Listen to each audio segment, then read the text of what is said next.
যাওয়ার কথা ছিল বাংলাদেশের নতুন প্রধানমন্ত্রী তারেক রহমানের, কিন্তু তারও পরে ক্ষমতায় এসে প্রথম ভারত সফরে আসছেন মিয়ানমারের নবনির্বাচিত রাষ্ট্রপতি। ভারতের দুই প্রতিবেশী রাষ্ট্র হলেও বাংলাদেশের গুরুত্ব ভারতের কাছে মিয়ানমারের চেয়ে বেশি। এ কারণে যে বাংলাদেশ বন্ধু থাকলে ভারতের নিরাপত্তা নিয়ে যেমন ভারতকে ভাবতে হয় না, তেমনি মিয়ানমারের পক্ষ থেকে ভারতকে অত বেশি সমস্যায় পড়তে হয় না, যতটা না বাংলাদেশে যখন একটি বৈরী সরকার ক্ষমতায় থাকে তখন পড়তে হয় ভারতকে। ভারতের জাত শত্রু পাকিস্তান প্রথমেই এসে বাংলাদেশে ভারত বিরোধী ফ্রন্ট খোলে। এমন পরিস্থিতিতে বাংলাদেশে ইউনূস পরবর্তী তারেক রহমান দায়িত্বভার গ্রহণের প্রথম সফর হওয়ার কথা ছিল ভারতে, এমন খবর চাউরও হয়েছিল। কিন্তু পাকিস্তানের সঙ্গে ইউনূস আমলের দহরম মহরম তারেক আমলে আরো বেড়েছে, বই কমেনি। এমনকি তারেক রহমান প্রথমেই চীন সফরে যাচ্ছেন বলেও দিনক্ষণ প্রায় ঠিক হয়ে গেছে। এমত অবস্থায় মিয়ানমারের নতুন প্রেসিডেন্টের ভারত সফর নিঃসন্দেহে বেশি গুরুত্বপূর্ণ, তাই না? চলুন আলোচনা করি একটু। আন্তর্জাতিক কূটনীতিতে প্রতিটি সফরের একটি প্রতীকী মূল্য থাকে। কে কোথায় আগে যাচ্ছে, কে কার সঙ্গে প্রথম বৈঠক করছে, কোন রাজধানীকে অগ্রাধিকার দিচ্ছে, এসব বিষয় কেবল প্রোটোকলের অংশ নয়, এগুলো ভবিষ্যৎ কৌশলগত অবস্থানের ইঙ্গিত বহন করে।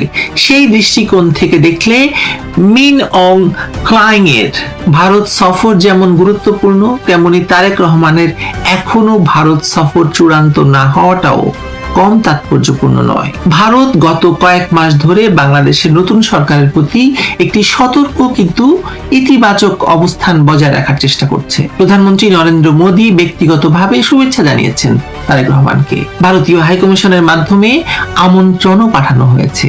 এমনকি দিল্লি বারবার ইঙ্গিত দিয়েছে যে তারা বাংলাদেশের নির্বাচিত সরকারের সঙ্গে সম্পর্ক এগিয়ে নিতে আগ্রহী। কিন্তু সমস্যা তো অন্য জায়গায়।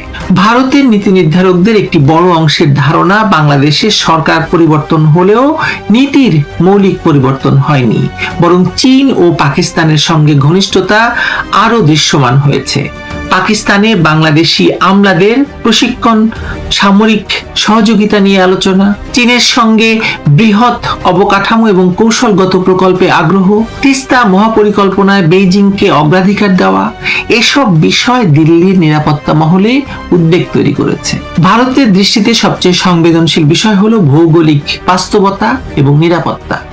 বাংলাদেশের অবস্থান এমন যে এখানে চীন বা পাকিস্তানের প্রভাব বাড়লে তার সরাসরি প্রতিফলন পড়ে ভারতের পূর্বাঞ্চলীয় নিরাপত্তায়। বিশেষ করে শিলিগুড়ি করিডোর বা তথাকথিত চিকেন নেক অঞ্চলের নিরাপত্তা নিয়ে ভারত দীর্ঘদিন ধরেই অত্যন্ত সতর্ক। তিস্তা অববাহিকায় চীনা সম্পৃক্ততা নিয়ে দিল্লির অস্বস্তির পেছনে এই কারণটি খুব গুরুত্বপূর্ণ। এদিকে মিয়ানমারের ক্ষেত্রেও ভারতের সামনে একাধিক চ্যালেঞ্জ রয়েছে। উত্তর পূর্ব ভারতের বিদ্রোহী গোষ্ঠীগুলোর গতিবিধি, সীমান্ত নিরাপত্তা, মাদক এবং অস্ত্র চোরাচালান, চীনের ক্রমবর্ধমান প্রভাব এবং বঙ্গোপসাগর কেন্দ্রিক কৌশলগত প্রতিযোগিতা, সবকিছু মিলিয়ে মিয়ানমারকে উপেক্ষা করার সুযোগ ভারতের নেই। ফলে মিন অং হ্লাইং এর সফর কেবল সৌজন্য সফর নয়, এটি আঞ্চলিক শক্তির ভারসাম্য রক্ষার একটি প্রচেষ্টাও। কিন্তু এখানেই বাংলাদেশের জন্য একটি গুরুত্বপূর্ণ বার্তাও লুকিয়ে আছে। মিয়ানমারের বর্তমান নেতৃত্ব আন্তর্জাতিক সমালোচনার মুখে থাকলেও তারা ভারতের সঙ্গে কৌশলগত যোগাযোগ বজায় রাখতে পেরেছে। অন্যদিকে বাংলাদেশ, যার সঙ্গে ভারতের অর্থনীতি, জ্বালানি, যোগাযোগ, খাদ্য নিরাপত্তা এবং পানি, বিশেষ করে গঙ্গার চুক্তি শেষ হয়ে যাচ্ছে, সীমান্ত ব্যবস্থাপনার গভীর সম্পর্ক রয়েছে এবং যে কোনো সময় ফারাক্কা চুক্তির নবায়ন না করলে এটি নিয়ে বিরাট ধরনের জঞ্জাল তৈরি হতে পারে। সেই বাংলাদেশ এখনো দিল্লির সঙ্গে সম্পর্কের ভবিষ্যৎ দিক নির্দেশনা স্পষ্ট করতে পারেনি। তারেক রহমানের সামনে সবচেয়ে বড় চ্যালেঞ্জ হলো ভারসাম্য রক্ষা করা। একদিকে তিনি চীনের বিনিয়োগ, ঋণ এবং অবকাঠামোগত সহায়তা চান, অন্যদিকে পাকিস্তানের সঙ্গে সম্পর্ক স্বাভাবিক করার উদ্যোগও দেখা যাচ্ছে। শুধু স্বাভাবিককরণ নয়, সম্পর্ক আরো গভীরে চলে যাচ্ছে। কিন্তু একই সময়ে ভারতের সহযোগিতা ছাড়া বাংলাদেশের অর্থনৈতিক বাস্তবতা পরিচালনা করা তো কঠিন। জ্বালানি, বিদ্যুৎ, খাদ্যপণ্য, আঞ্চলিক বাণিজ্য এবং ট্রানজিট সুবিধার মতো ক্ষেত্রগুলোতে ভারত এখনো বাংলাদেশের জন্য অত্যন্ত গুরুত্বপূর্ণ অংশীদার। ভারতও বিষয়টি বোঝে, তাই দিল্লি প্রকাশ্যে সম্পর্কের দরজা বন্ধ করছে না, কিন্তু তারা লক্ষ্য করছে বাংলাদেশ কোন দিকে ঝুঁকছে। বিশেষ করে যখন বাংলাদেশের অভ্যন্তরে ভারত বিরোধী বক্তব্য রাজনৈতিকভাবে জনপ্রিয় হয়ে উঠেছে, তখন দিল্লির পক্ষে দ্রুত এবং উষ্ণ সম্পর্ক পুনর্গঠন করাও সহজ নয়।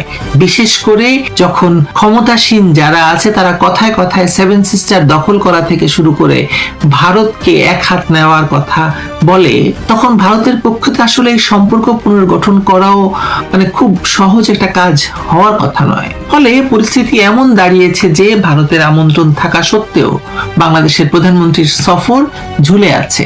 আর সেই সময়ে মিয়ানমারের প্রেসিডেন্ট দিল্লিতে উচ্চ পর্যায়ের বৈঠক করতে যাচ্ছেন।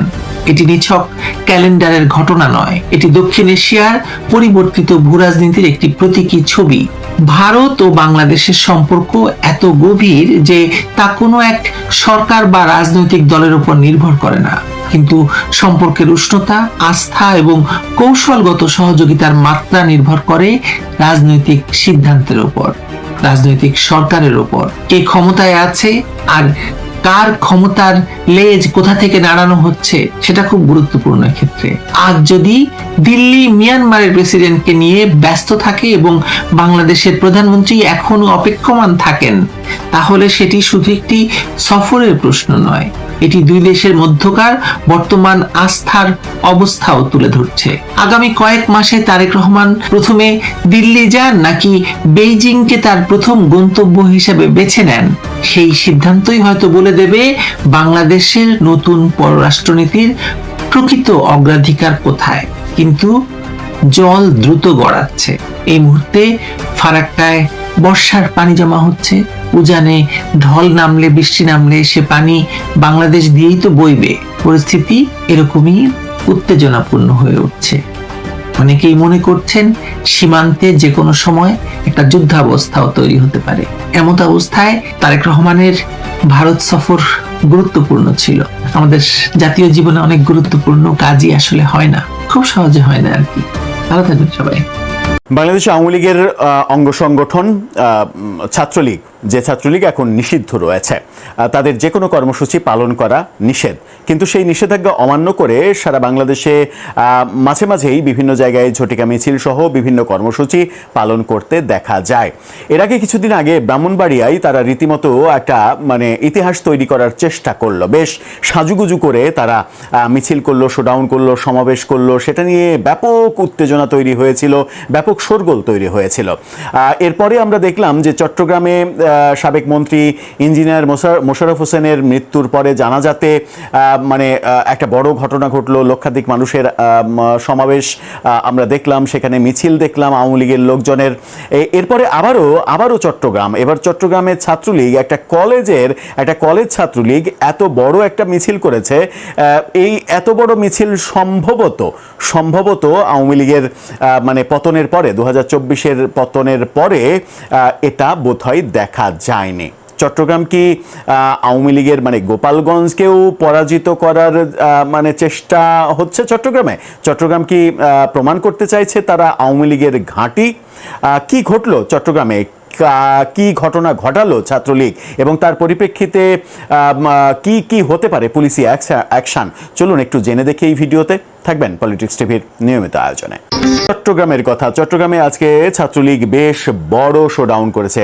বিভিন্ন গণমাধ্যম ঝটিকা মিছিল হিসেবে এটাকে চিহ্নিত করেছে। সেটাকে নিয়ে আওয়ামী লীগের অ্যাক্টিভিস্টরা দেখলাম ট্রল করছে যে এটা যদি ঝটিকা মিছিল হয় তাহলে মূল মিছিলে কি হবে সেটা অনুমান করতে পারছেন। এরকম বক্তব্য আমরা আওয়ামী লীগের অ্যাক্টিভিস্টদের ফেসবুকে লেখালেখি দেখেছি। চট্টগ্রামের এই মিছিল নিয়ে বেশ গণমাধ্যম, জাতীয় গণমাধ্যম তো খবর করেছে, স্থানীয় একটা একটা গণমাধ্যম প্রথম সংবাদ, তাদের একটা ফটোকার্ড দেখে নিন। তারা এই ছবি দিয়ে এই ফটোকার্ডটা তৈরি করেছে। সেখানে বলা হচ্ছে যে চট্টগ্রাম মহানগরে MES কলেজ ছাত্রলীগের বিশাল মিছিল। এই মিছিল যেটা হয়েছে চট্টগ্রাম মহানগরে MES কলেজ, তারা এই মিছিল করেছে।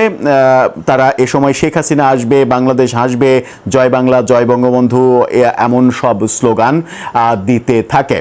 মিছিলের মানে ছবি দেখে হয়তো অনুমান করাটা মুশকিল যে মিছিলটা মানে এই ছবিটা ফটোকার্ডটা AI দিয়ে তৈরি করা কিনা। আমরা যে ভিডিও দেখেছি, কালের কণ্ঠ সহ বিভিন্ন গণমাধ্যমে এই ভিডিও প্রচার করা হয়েছে, সেই দৃশ্যও দেখেছি। সেই ভিডিওর একটা অংশ আপনারা একটু দেখুন। এই যে মিছিল এবং বেশ আগ্রাসী, এগ্রেসিভ তাদের মুভমেন্ট, সেই আগ্রাসী মিছিল আমরা লক্ষ্য করেছি। একটা কলেজ ছাত্রলীগের এই আগ্রাসী মিছিল যদি দেখা যায়, এটাকে কি তাহলে আমরা বলতে পারি যে গত কিছুদিন ধরে শেখ হাসিনার ফেরা নিয়ে যে আলোচনা এবং গুঞ্জন চলছে, সেটাকে কেন্দ্র করেই এই মানে মিছিলের ব্যাপকতাটা তৈরি করার চেষ্টা করছে ছাত্রলীগ কিংবা আওয়ামী লীগ? তারা কি এক ধরনের শেখ হাসিনাকে ওয়েলকাম জানানোর প্রস্তুতি নিচ্ছে? ঈদের ছুটিতে যখন গ্রামের বাড়িতে সময় কাটাচ্ছিলাম, তখন এক আওয়ামী লীগের কর্মী দেখছিলাম বলছিল যে এদিক থেকে উত্তরবঙ্গ থেকে 3 লাখ, ওই দক্ষিণবঙ্গ থেকে 3 লাখ, অন্য আর একটা সাইড থেকে 3 লাখ, এরকম 3 দিক থেকে 3 লাখ করে লোক যদি ঢাকাতে সমাবেশ করা হয়, সেরকম প্রস্তুতি নাকি তাদের রয়েছে যে এরকম একটা ব্যাপক শোডাউন করার প্রস্তুতি, যে শোডাউনের মাধ্যমে তারা জানান দিতে চাই আওয়ামী লীগ ফিরছে। আমি জানি না তারা কি প্রস্তুতি নিচ্ছে। তবে শেখ হাসিনা ফেরার যে গুঞ্জনগুলো এবং চতুর্দিকে শেখ হাসিনার বক্তব্য, বাহাউদ্দিন নাসিমের বক্তব্য সহ বিভিন্ন নেতার যে বক্তব্য, আমরা সাবেক শিক্ষামন্ত্রী মহিবুল হাসান চৌধুরী, নওফেল, তার বক্তব্য শুনেছি। এই বক্তব্যগুলো বলে দেয় যে শেখ হাসিনা ফেরার প্রস্তুতি নিচ্ছেন এবং সাহসিকতা দেখানোর চেষ্টা করছেন। কিন্তু ফেরার প্রস্তুতি নিয়ে আদৌ কোনো লাভ আছে কিনা, সরকার শেখ হাসিনার ফেরাতে ইয়েস বলবে কিনা, সরকার ট্রাভেল পাস তাকে দেবে কিনা, সেই ব্যাপারে কিন্তু যথেষ্ট সন্দেহ রয়েছে। সরকারের শেখ হাসিনাকে ফেরার জন্য ট্রাভেল পাস না দেওয়ার সম্ভাবনা প্রায় শতভাগ, এরকম বক্তব্যও একটা গণমাধ্যমে প্রকাশিত হয়েছে এরই মাঝে বিএনপির শীর্ষ মহলের উদ্ধৃতি দিয়ে। সুতরাং ব্যাপারটা খুব একটা সহজ নয়। ব্যাপারটা যখন কঠিন, তখন ছাত্রলীগের এই ধরনের মুভমেন্ট এবং আগ্রাসী, চট্টগ্রামে এই আগ্রাসী মুভমেন্ট, এরকম মুভমেন্ট কিন্তু আমরা গোপালগঞ্জেও দেখিনি। চট্টগ্রামে বেশ কয়েকটা যে মুভমেন্ট হয়েছে, এর আগে ব্রাহ্মণবাড়িয়াতে যে মুভমেন্ট হলো, এই মুভমেন্টগুলো কিন্তু আমরা গোপালগঞ্জেও দেখিনি। গোপালগঞ্জে গত 2 বছরে উত্তেজনাকর পরিস্থিতি তৈরি হয়েছে শুধুমাত্র ওই যে এনসিপি গোপালগঞ্জে বঙ্গবন্ধুর মুজিববাদের কবর রচনা করতে গিয়েছিল তখন, তার এছাড়া তেমন কোনো শোডাউন আমরা দেখিনি। কিন্তু চট্টগ্রাম একের পর এক এরকমটা করছে। চট্টগ্রাম কি জানাতে চাইছে যে তারা গোপালগঞ্জের চাইতেও বড় ঘাঁটি আওয়ামী লীগের তৈরি করে ফেলেছে? কি হচ্ছে, কি বার্তা আসছে? শেখ হাসিনার ফেরার গুঞ্জনটা সত্যে পরিণত করার চেষ্টা সত্যিই তারা করছে নাকি? আপনার মতামত জানিয়ে লিখতে পারেন আমাদের কমেন্ট বক্সে।